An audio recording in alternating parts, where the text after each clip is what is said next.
Hello friends, it's Trisha here from Freedom Hill. Today I want to show you my piano and talk to you about what we recently did. The piano is 125 years old, was given to me as a gift by a church in Olean, New York, but I couldn't keep it. It was in need of repair and the repairs would have cost $10,000. So I reserved some of these keys, like basically a set of keys to preserve so I could remember my piano and make it a display piece. So I took these keys that I had and I kept one of the hammers from the inside of the piano, and then we dismantled the piano and got rid of it. While that seems kind of sad, it just was what we needed to do. So I proceeded to just use regular craft glue and glue all the pieces together to the scale of keys. Some of them were missing the ivory, and so I just glued that back on. I do not believe it's real ivory.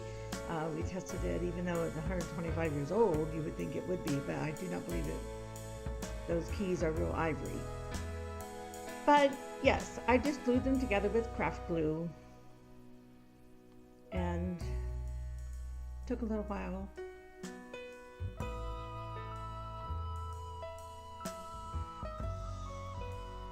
Glued the ones together that were missing the pieces. Cleaned up as I went along.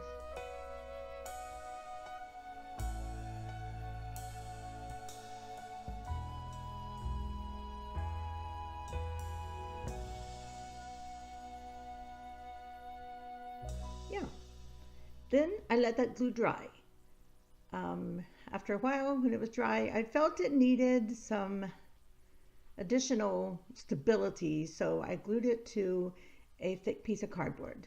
Put that on the bottom so it could kind of be, a little more secure. I kept the ends raw because I just like it that way. I like it rustic looking, and I think it adds to its charm, and so the ends are left raw. And then I wanted to take that hammer and glue it to the top to make it a display piece.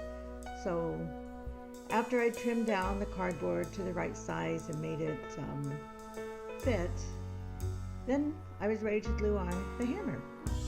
I just used the regular craft glue for that too. It is loose. I'll probably glue that with something stronger later on. But for now, I just left it that way. It sits on a side table in my living room. I think it looks really nice there. It just brings back a memory every time I walk through there. I left the scratches on it from the years of it being in our home. We moved this thing 4 different times. That is no easy task.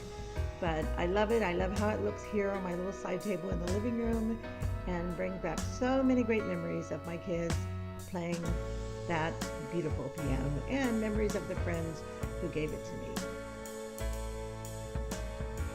Thank you all for coming along and learning about my piano. Thank you so much for watching.